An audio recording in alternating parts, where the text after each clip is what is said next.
Hola, bienvenidos. Estamos ya en nuestro programa de herramientas bíblicas. Qué bueno tenerles con nosotros.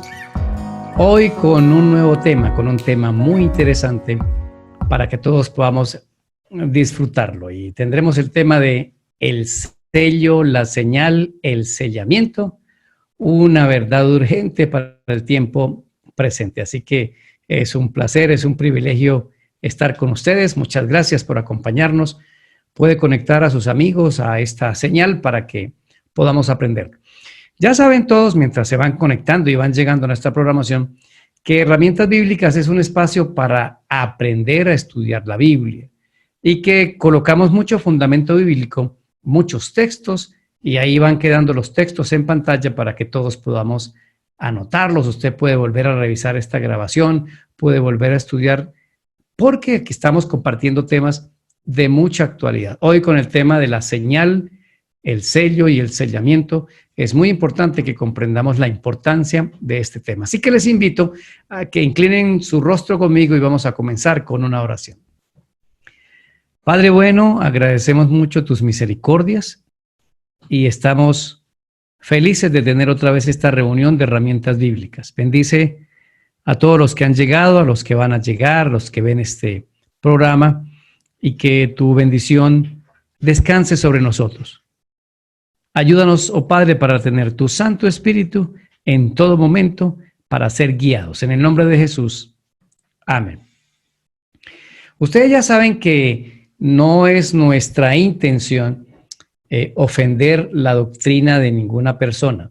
Nuestra intención es compartir palabra del Señor con muchos textos. Ok. Para poder comprender este tema de la señal, el sello y el sellamiento, es importante que hagamos referencia a una herramienta bíblica que se llama la historia se repite. Usted lo encuentra en el libro de Eclesiastés, en el capítulo 1, dice Salomón, ¿qué es lo que fue? Lo mismo que será. ¿Qué es lo que está haciendo hoy? Lo mismo que ya sucedió. Nada hay nuevo debajo del sol. Este principio en la Biblia se llama la historia se repite, y mucha de esa historia que se repite a nivel local se convierte después en una historia universal, y están los símbolos en historias del Antiguo Testamento para que podamos entender las del Nuevo Testamento. Un ejemplo de eso es, por ejemplo, es Sansón. Sansón se llama Pequeño Sol, ese es su nombre. A su mamá le hicieron un milagro, era nazareno y su misión era salvar. Bueno, esa historia local de Sansón nos enseña la historia universal de Cristo. Cristo no es el pequeño sol, sino el sol de justicia. A su mamá le hicieron un milagro para que él pudiera nacer, porque ya existía en el cielo y lo colocaron en el vientre de María. Era nazareno y su misión consistía en salvar. Bueno, aquí hay una historia interesante que vamos a ir a Éxodo capítulo número 11. Para poder entender el sello, la señal, el sellamiento, vamos a entender lo que pasó en la Pascua. ¿Qué ocurrió allá en la Pascua? Entonces vamos a hacer un análisis en Éxodo capítulo 11. Bueno, lo primero es que era una destrucción, como ustedes lo ven en el cuadro. Se iba a destruir a todo el mundo, a egipcios y a israelitas.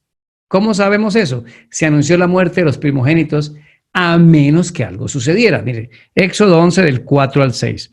Dijo pues Moisés, Jehová ha dicho así, a la medianoche yo saldré por el medio de Egipto y morirá todo primogénito en tierra de Egipto, todos, desde el primogénito de Faraón que se siente en su trono hasta el primogénito de la sierva que está detrás del molino, todo primogénito de las bestias, y habrá un gran clamor por toda la tierra de Egipto, cual nunca hubo ni jamás habrá.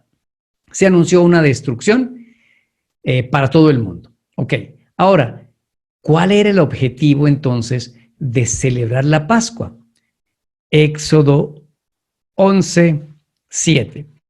Pero contra todos los hijos de Israel, desde el hombre hasta la bestia, ni un perro moverá su lengua, para que sepáis que Jehová hace diferencia entre los egipcios y los israelitas. Entonces la Pascua y todo lo que iba a ocurrir, aparte de mucho otro simbolismo, era hacer una diferencia entre quién era egipcio y quién era israelita.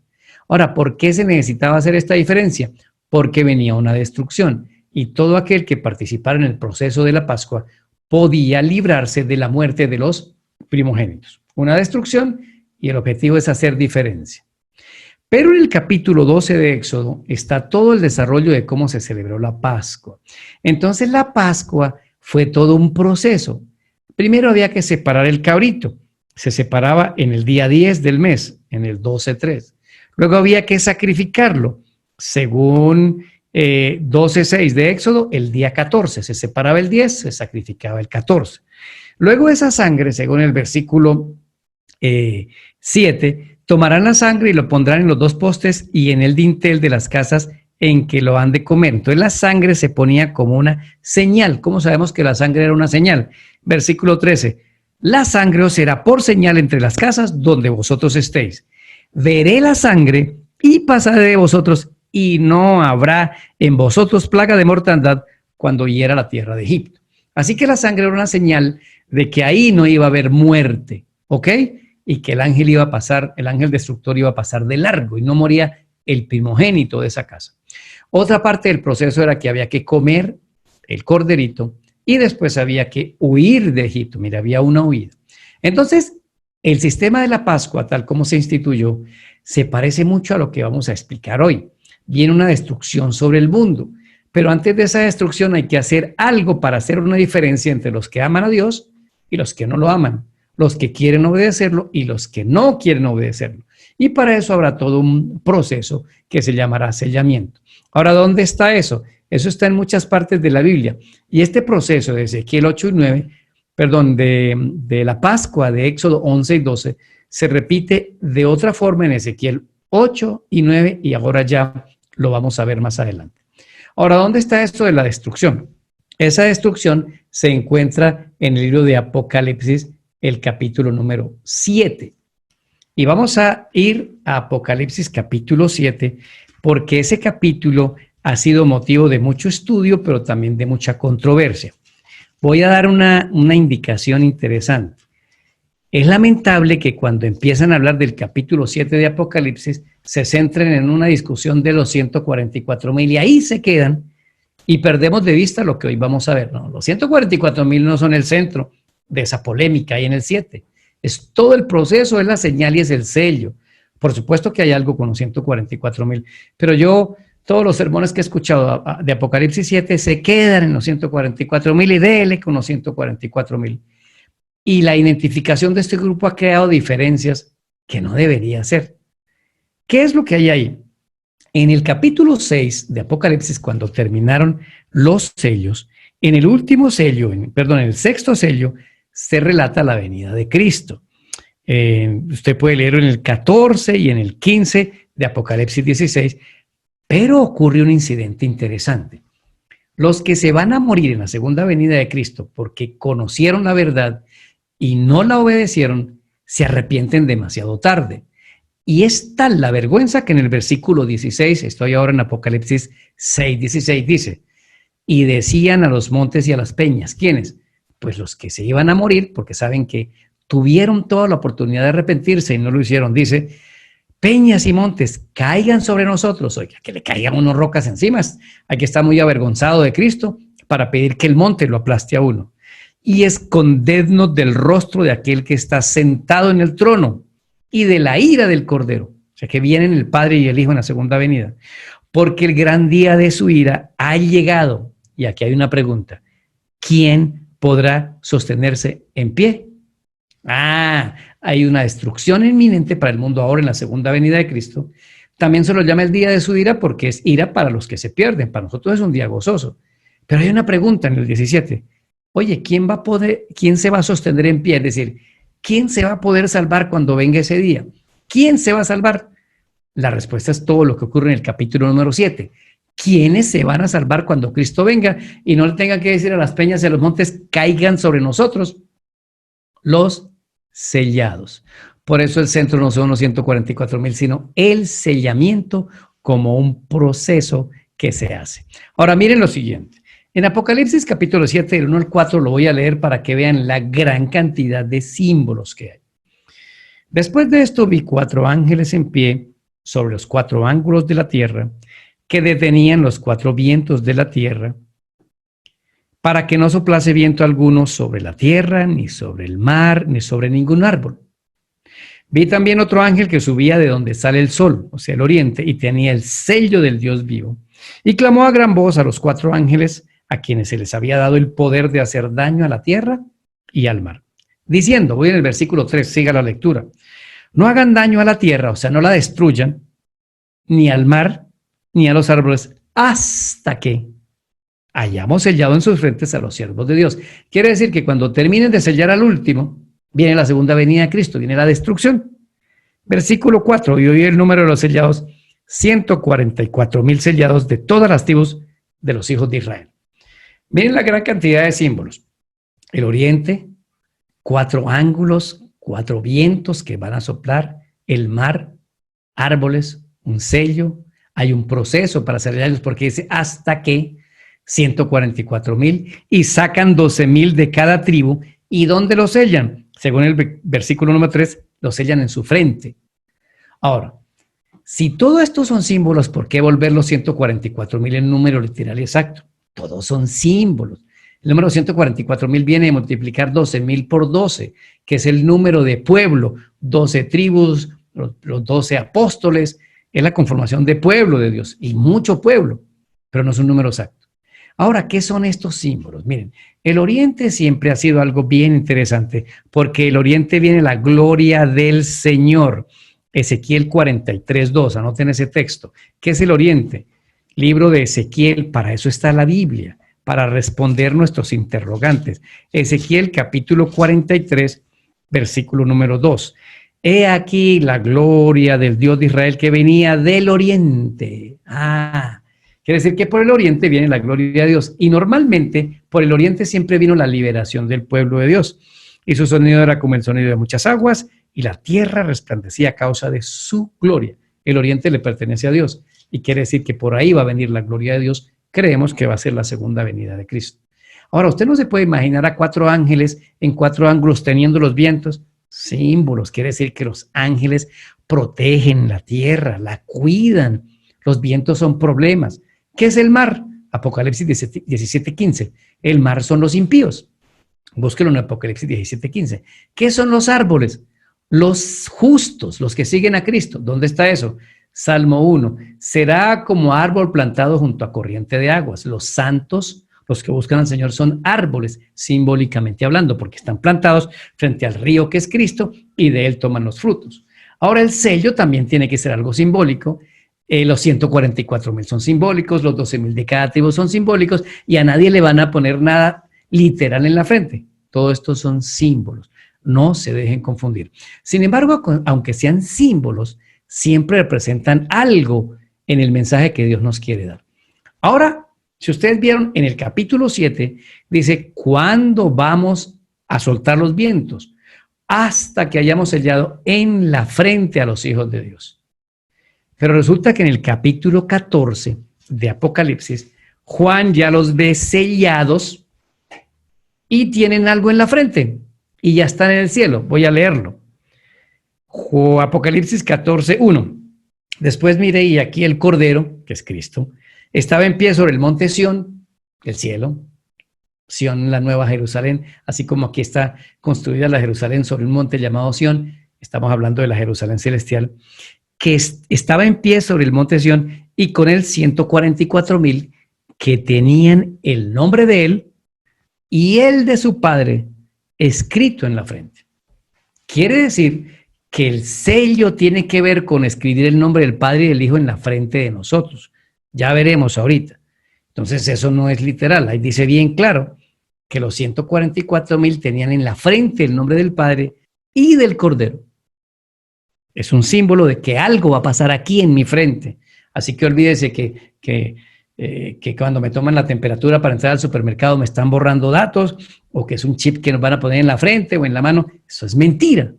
Eso no tiene que ver con eso. Por eso hoy vamos a ver este asunto, porque ya vimos la marca de la bestia, ya vimos ese tema, y usted lo puede ver aquí en la lista de reproducción de herramientas bíblicas, que vimos 2 temas para eso. Y se dan otros datos de los 144,000. No se contaminaron con mujeres. En la Biblia, mujer es la iglesia, en el Apocalipsis es símbolo de la iglesia, y hay una mujer en Apocalipsis 12, la iglesia verdadera, y hay otra mujer en Apocalipsis 17, la iglesia falsa. En la Biblia no hay muchas iglesias, hay solo dos. La del 12, la verdadera, y la del 17, la falsa. Son vírgenes. ¿Qué significa que son vírgenes? Un símbolo de que no se metieron con iglesias falsas ni con doctrina falsa. Siguen al Cordero. Usted no va a ver que vayamos detrás de un Cordero. O sea, que siguieron a Cristo. Son las primicias. O sea, que los 144,000 no son todos los salvados. Es una parte de los salvados.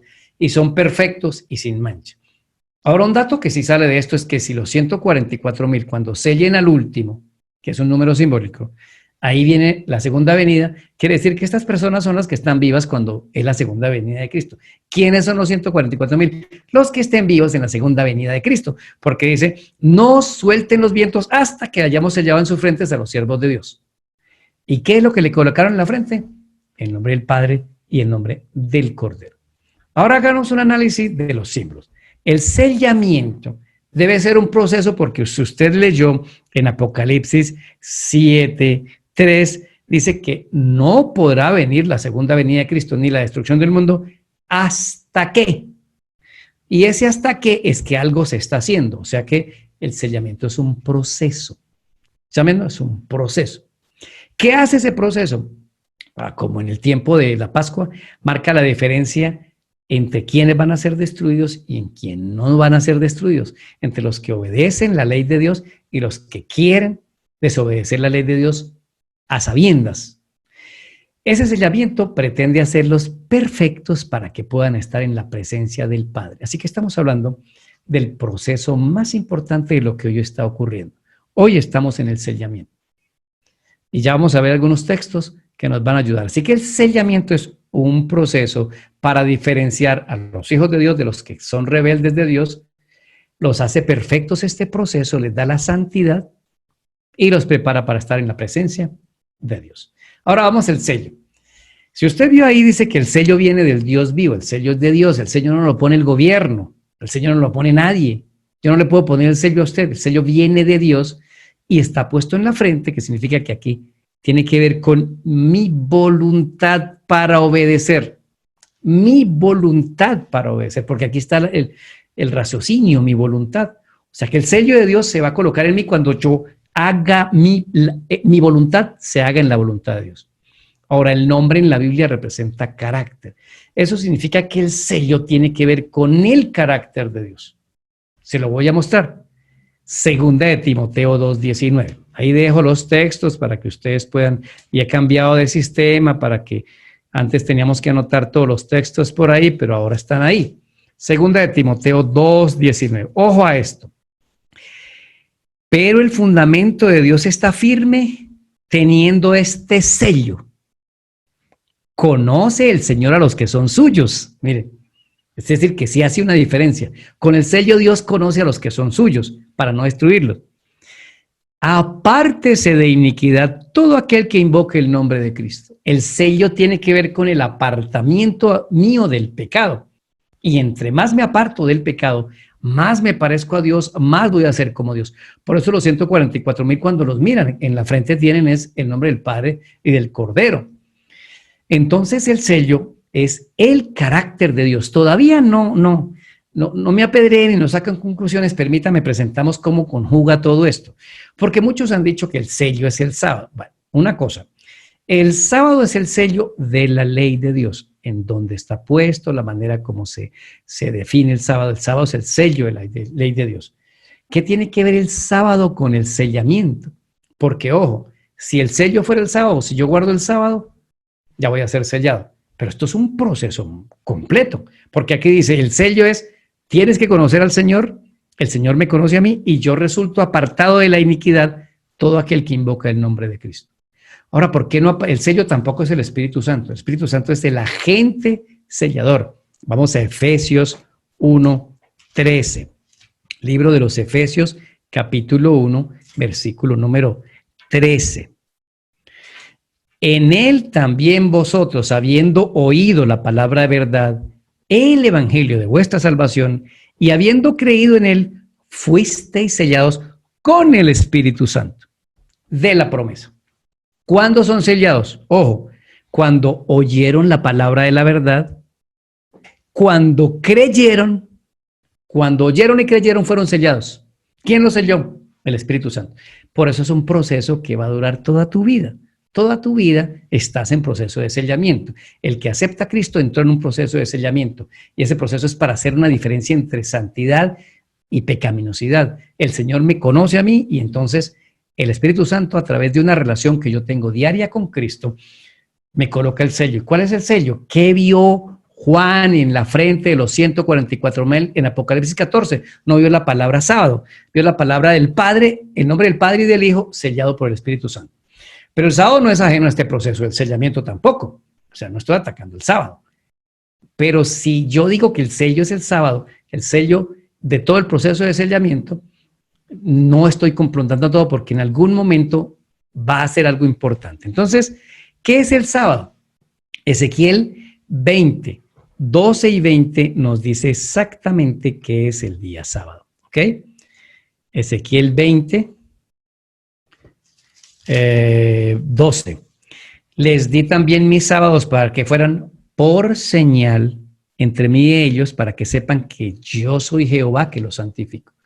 ¿Sí? Cuando yo decido obedecer el día del Señor, entro en un proceso de santificación, porque es el día santo, según Génesis 2, y es una señal de que estoy en el proceso de santificación. Lo repite en el 20, de Ezequiel 20.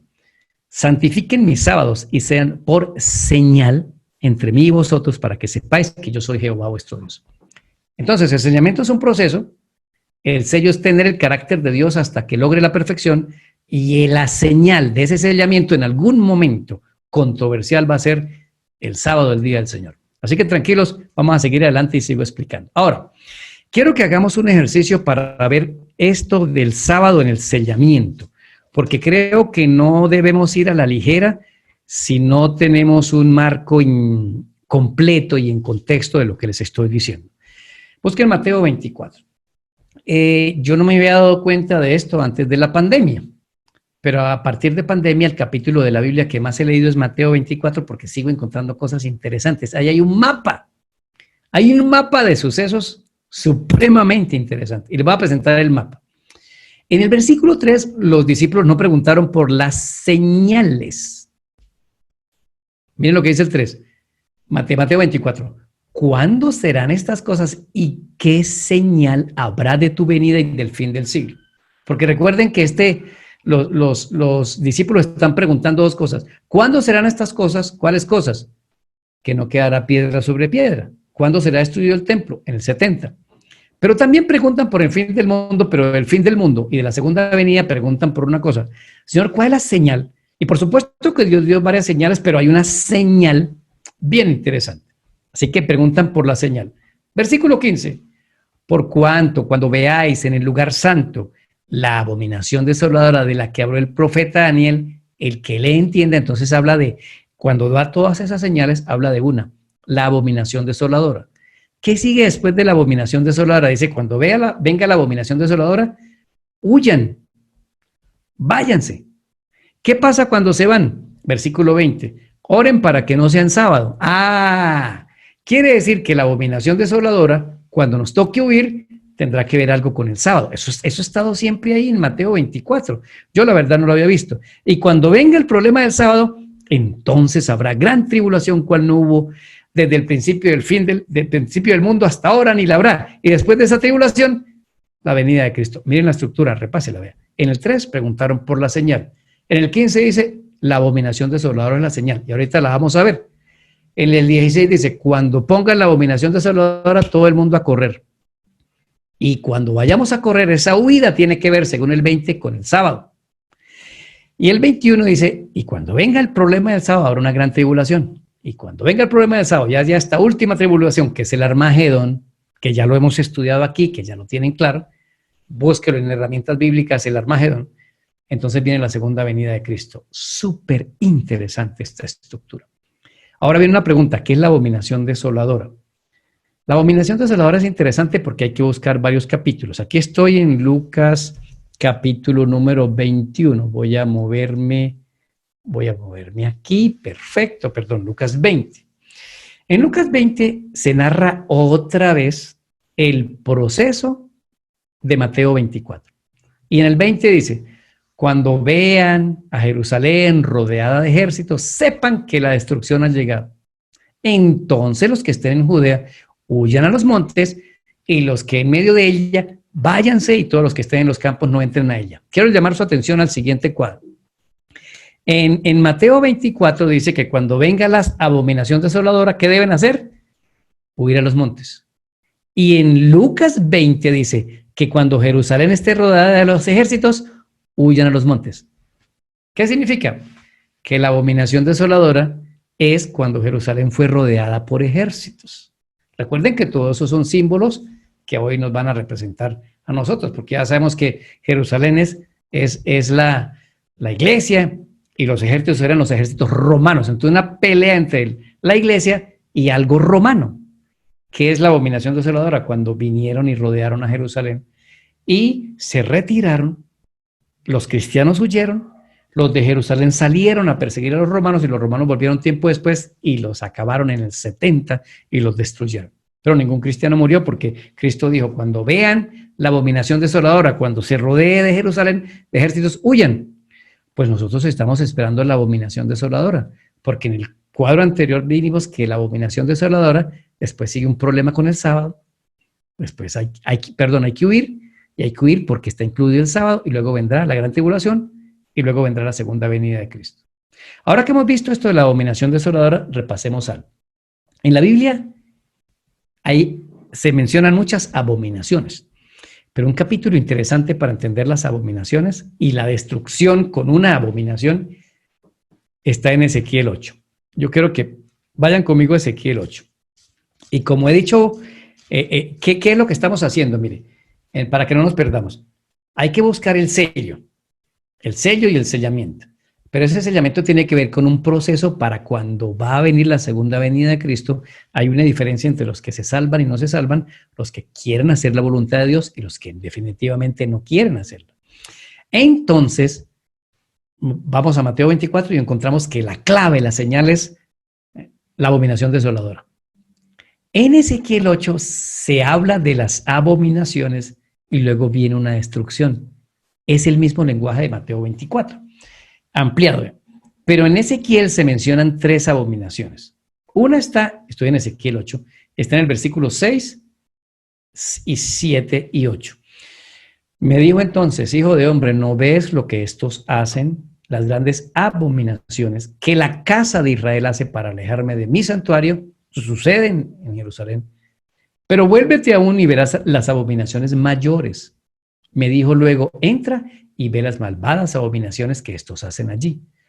10. Entré pues y miré, y aquí toda forma de reptiles, bestias abominables y todos los ídolos de la casa de Israel que estaban pintados en la pared. ¿Y qué estaban haciendo? 11. Delante de ellos estaban 70 varones de los ancianos de la casa de Israel y Jaazanías, hijo de Safán, en medio de ellos, cada uno con su incensario en la mano. En el templo, en el santuario solo se usaba un incensario, aquí hay muchos, y subió una espesa nube de incienso. Primera abominación, la adoración de ídolos. Adorar ídolos es una abominación y eso tiene que ver con el segundo mandamiento. Listo, sigo. En Ezequiel 8 le dice, le voy a mostrar otra abominación, versículo 13 y 14. Me dijo después, vuélvete aún, verás abominaciones mayores, quiere decir que eso no fue nada, viene una peor. Me llevó a la entrada de la puerta de la casa de Jehová, que está al norte, y aquí mujeres que estaban allí sentadas endechando a Tamuz. Tamuz es un nombre que se repite tanto en Israel como en los paganos. Tamuz es un mes del calendario judío, pero aquí están endechando a un dios llamado Tamuz, que tiene que ver con un dios de la fecundidad que se muere y luego resucita, pero nunca murió. Están haciendo un culto a los muertos. O sea que la segunda abominación es creer que los muertos, si están vivos cuando se mueren, por eso hay que endecharlos y volverán a la vida. Ojo, van 2 abominaciones. Los ídolos contra el segundo mandamiento y los muertos, el culto a los muertos o creer que los muertos van a la gloria del Padre o a alguna parte. Y esto hace parte del espiritismo. Pero Dios le dice a Ezequiel, Ezequiel, no has visto nada, te voy a mostrar una mayor. Y es la adoración al sol en el día del sol. Ezequiel 8, 15, 16.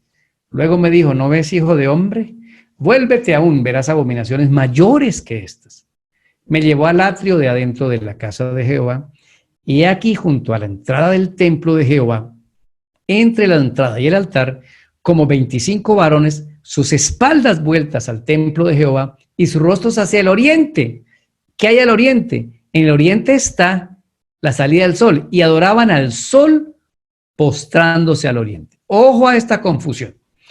Cuando en el desierto se construyó el santuario, la puerta de salida daba al oriente, así que cuando el sacerdote y el penitente entraba al santuario, al atrio, él entraba dándole la espalda al oriente, le daba la espalda al sol, y hacia esa dirección quedaba Egipto, y el mayor dios de Egipto era Ra, el dios del sol. Así que cuando entraban al santuario, él decía, le di la espalda a mis dioses, le di la espalda al sol. Pero aquí algo cambiaron. En lugar de estar adorando hacia el santuario, dando la espalda al sol, están adorando al propio sol. Bueno, hoy tenemos el día del sol en lugar de esa adoración al sol. O sea que hay 3 abominaciones aquí. Los ídolos, segundo mandamiento. El estado de los muertos, que es la base del espiritismo, adorar muertos o creer que los muertos viven. Y tercero, adorar en el día del sol en lugar de, y eso cambia el 4º mandamiento. Ahora, lo interesante es lo siguiente. Después de esta abominación no hay otra. Y viene una destrucción. Quiere decir que esta es la abominación mayor. ¿Qué es una abominación? Es ir en contra de Dios. Dios dijo esto, yo digo esto, y se acabó y punto. Pero desoladora es que esa abominación produce una destrucción. Bueno, la abominación asoladora es la adoración al sol en el día del sol, porque noten lo que sigue diciendo, ya no hay más abominaciones. En Ezequiel 8, ¿qué siguió? 18, pues también yo procederé con furor, no perdonará mi ojo ni tendrá misericordia, y gritarán a mis oídos con gran voz y no los oiré. Quiere decir que después de la abominación al adorar en el día del sol, dando la espalda a Dios, viene la destrucción, que es la segunda venida de Cristo. Aunque es simbólico, eso se parece exactamente a lo que está ocurriendo hoy en día. ¿Por qué? Porque la abominación desoladora entonces tiene que ver con la implantación de algo con el sol. ¿Qué es la abominación desoladora? Es imponer el día del sol como día de adoración. Esa va a ser. Entonces, cuando venga la abominación desoladora, dice todos, huyan y oren que la huida no sea en sábado, ni por causa del sábado. Ahí está. El ejército romano rodea Jerusalén.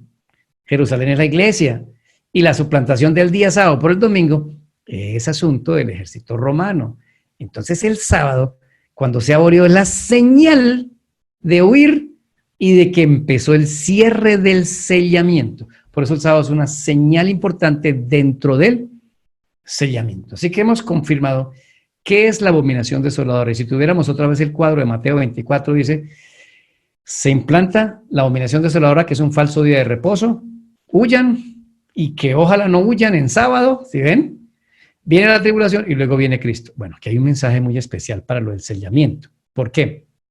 Porque voy a volver a Apocalipsis capítulo número 7. Apocalipsis 7. Ahora sí podemos ver el proceso del sellamiento, ¿sí? Ahora con todo esto entendido, sí lo podemos volver a leer. Versículo 17 del capítulo 6. ¿Quién podrá permanecer en pie el día de la venida del Señor? ¿Quién? El que sea sellado, ¿sí? Entonces en el versículo 2 dice, vi también otro ángel que subía de donde sale el sol, viene del oriente, viene del sol de justicia, y tiene el sello del Dios vivo. Ya vimos que el sello del Dios vivo es el carácter de Dios. ¿Dónde está eso? En Apocalipsis 14, vio el nombre del Padre y del Hijo escrito en la frente, y el agente sellador es el Espíritu Santo. Todavía algunos se está preguntando, no que el sábado es el sello, no que el sábado es el sello. Calma, calma. El sábado es la señal, y se lo voy a mostrar ahora, porque la abominación desoladora dice, ¿cuál será la señal de cuando se venga el fin del mundo? Y dice el Señor, la señal es la abominación desoladora. O sea, que tiene que ver en el enfrentamiento de 2 días. El día de la adoración del sol y el día de la adoración del creador del sol, del día de la creación, y le hace Génesis 2. Y ojo, el sábado está implantado por Dios desde el principio, desde Génesis 2. El sábado no es el sábado de los judíos, como dice la encíclica Dies Domini. El sábado es del del mundo, de las personas, es universal, fue dado para todos y no hay ningún cambio autorizado en la palabra del Señor. Y aquí hay una prueba de que será el punto de controversia. Ahora, cuando entonces han sellado al último, dice, no hayan, ya suelten los vientos y se viene la segunda venida de Cristo. Como dijimos que el sellamiento es un proceso en donde Dios dice, conoce Dios a los suyos, oyen el evangelio, lo creen, es decir, lo practican. ¿Habrá algo en el futuro que va a ser la piedra de escándalo de este proceso? Sí, ya lo dijo Mateo 24, el sábado. Oren para que nuestra vida no sea en sábado. Es lo mismo que decir que no sea el sábado el problema, porque se implantará la abominación desoladora. Por eso muchos hemos estado confundidos con la señal, el sello del sellamiento. ¿Por qué? ¿Cuándo se unen la señal y el sello del sellamiento que no se pueden distinguir el uno del otro? Miren la siguiente cita. Esta cita está en Conflicto de los Siglos 591 y la voy a leer despacio, para que vean cuándo el sábado se convierte en un elemento clave en el sellamiento para terminar de ponerle el sello a los hijos de Dios. Hoy es parte de nuestra santificación y claro que es parte del proceso de sellamiento. Pero según lo que ya hemos visto y confirmado con esta cita, será un momento crucial en donde todo eso se junte en el proceso de sellamiento, la señal que es el sábado y el sello que es poner el carácter, confirmar. El sello confirma que yo soy del Señor y ahí terminó su proceso y confirmo que usted me pertenece porque en su frente, aquí usted quiso hacer mi voluntad en un gran problema de controversia. ¿Cuál será? Leo, 591 de Conflicto de los Siglos. Pero nadie sufrirá la ira de Dios hasta que la verdad haya sido presentada a su espíritu y a su conciencia. Tremendo. Mandamos gente ya para el infierno porque no están guardando el sábado. Nadie sufrirá la ira de Dios hasta que la verdad haya sido presentada a su espíritu y a su conciencia. Es decir, que todo el mundo conocerá la verdad y la haya rechazado. Y nosotros somos los encargados de contar esto con amor, sin ofensa. Hay muchas personas que no han tenido jamás oportunidad de oír las verdades especiales para nuestros tiempos. ¿Sí lo vieron? ¿Sí lo vieron? No lo han escuchado. La obligación de observar el cuarto mandamiento no les ha sido presentada jamás bajo su verdadera luz. Aquel que lee en todos los corazones y prueba todos los móviles, no dejará que nadie que desee conocer la verdad sea engañado en cuanto al resultado final de la controversia. Así que esa persona que está yendo al domingo a su iglesia, si no le ha presentado la verdad, está siguiendo una verdad parcial y Dios los acoge con amor. Pero hay que terminar de presentarles la verdad. Y si nosotros no lo hacemos con cariño, ¿por qué? Porque el que quiera conocer la verdad, dice, el que lee los corazones, el que los prueba, y con esto no estoy autorizando que se guarde el domingo, lo que estoy diciendo es que no mandemos a la gente tan rápido para allá, para el infierno, si nosotros no hacemos el esfuerzo con el Espíritu Santo. Dice, nadie que desee conocer esa verdad será engañado. Todo el mundo va a quedar clarificado con respecto a esto de la verdad del falso día de reposo y el verdadero día de reposo. Sigue diciendo, el decreto no será impuesto estando el pueblo a ciegas. Cuando se imponga la abominación desoladora, cuando se imponga el domingo como día de reposo, nadie estará a ciegas, todo el mundo tendrá la información. Cada cual tendrá la luz necesaria para tomar una resolución consciente. ¿Se ve que ese día no ha llegado? No ha llegado. Sigue. Voy a mover mi foto de aquí. Ok. El sábado será la gran piedra de toque de lealtad. Miren que el sábado es una señal de lealtad a Dios, pues es el punto especialmente controvertido. Cuando esta piedra de toque le sea aplicada finalmente a los hombres, entonces se trazará la línea de demarcación entre los que sirven a Dios y los que no le sirven. Cuando se quite el sábado, cuando se imponga el falso día de reposo, ahí se marcó una línea. Y ahí arrancamos ya el punto final porque se pone la abominación desoladora. Mientras la observancia del falso día de reposo, en obedecimiento a la ley del Estado y en oposición al cuarto mandamiento, será una declaración de obediencia a un poder que está en oposición a Dios. Porque como todo el mundo tendrá la información, el que siga guardando el domingo ahí entra en abierta oposición a Dios. ¿Sí lo están viendo? Por eso es tiempo de predicar y de alertar. Pero la abierta oposición será ahí, cuando todo el mundo tenga la información. Entonces los que guardan el domingo dirán, no, yo estoy obedeciendo al poder del Estado y al poder religioso que ha impuesto este día y no a Dios. Ahora, sigue diciendo, la observancia del verdadero día de reposo en obediencia a la ley de Dios será señal. Mire que ya no dice que es el sello, será señal evidente de la lealtad al Creador. Entonces, como el sábado se volvió la piedra de toque y el problema, los que se mantengan firmes dirán, yo soy leal al Señor. ¿Qué va a pasar con esos cuando demuestren que son leales al Señor? Mientras que una clase de personas, al aceptar el signo de la sumisión a los poderes del mundo, reciben la marca de la bestia, la otra, los que guardan el sábado, por haber escogido el signo de obediencia a la autoridad divina, recibirán el sello de Dios. Los sella, ustedes fueron obedientes, ustedes tienen mi carácter, porque obedecieron ese día en un punto vital de controversia. Así que eso nos aclara mucho el asunto que estamos estudiando en este día. Así que resumimos. El sellamiento es un proceso para alcanzar la santidad y la perfección para poder ir a la presencia de Dios. Y que ese sellamiento va a demarcar la diferencia entre los que se salvan y los que no se quieren salvar. El sello es el carácter de Dios en mi vida, mi lealtad para Dios. Yo la desarrollé, pero la señal de lealtad es el sábado. Y por eso hay que obedecerlo y hay que guardarlo. Por supuesto, todo esto que les he compartido no es otra cosa que una verdad urgente para este tiempo presente. ¿Qué es lo que hay que hacer? Bueno, sencillo, mis queridos. Primero, repase, no coma entero, no coma entero. Esto es un asunto que está viniendo pronto sobre el mundo. Este es un asunto que está por ocurrir. Así que lo que tiene que hacer es estudie estas verdades con mucha oración. No critique a los otros, no los dañe. Necesitan conocer una verdad.